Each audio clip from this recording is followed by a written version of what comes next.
Okay, remember that they're changing my voice. This video is about Luke chapter 18. The first section is about the parable of the persistent widow. The widow keeps, asserting herself and trying to get the unjust judge to give her justice. She says, "Give me justice against my adversary." And after a while, the unjust judge gives in because he's afraid of what she will do to him. And this has implications on people being cursed for doing the wrong thing, right? Because she's just an old lady. How could this guy be afraid that she's going to kill him? Okay, it's not in the realm of possibility, but you have to work the angles on that one there.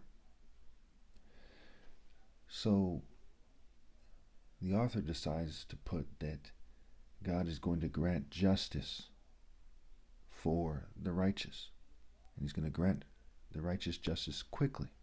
And of course, that's relative, right? Relative to the situation. For example, there's a lot of wicked people who are alive right now who should be tortured to death. That's what they deserve, right? That's what hell is for. They get tortured forever. And they get tortured forever after they die, something that God allowed to happen. God allows for there to be pain and suffering and guilt. So there's a certain process of justice taking place right away. And when they're out of time, they live with their failure for the rest of eternity. It goes without saying that people should consider their ways and their paths and their life timeline. And they should move masterfully. When they don't do that, they show that they don't respect God and other people anywhere near enough. So the section ends with it saying, "And when the Son of Man comes, will he find faith on earth? And I did not find faith except for with my parents who had faith and righteousness enough to bring me into the world." So it's justice for who? Obviously, other people are not righteous. The next section is about the story of the arrogant Pharisee. It's about the parable of the Pharisee and the tax collector.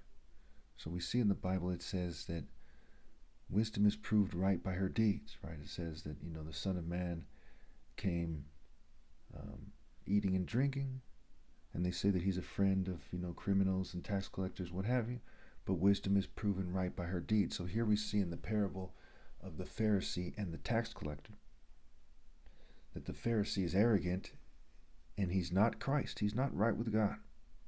And he says, "Thank God I'm not that tax collector." Okay? The Pharisee is a Pharisee and they're hypocrites. It's implicit in his title. And so we see that Christ is saying, because this person is an arrogant fool, he does not see the error in his ways. And that's the problem. The problem isn't that he's saying, "Thank God I'm not that tax collector." Okay, if he was doing the right thing, he's right to say that. Matthew 5, right? "Blessed are you when people persecute you for righteousness' sake," because that's what they did to the prophets, what have you.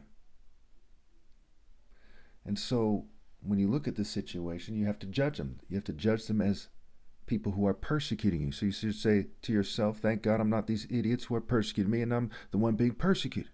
The problem with the parable of the Pharisee and the tax collector is that he was a hypocrite and an arrogant fool. And that's why he came to that particular conclusion. It says in Paul's letters, if you're going to boast, boast in the Lord. It says in Luke 17:3, if your brother sins, rebuke him.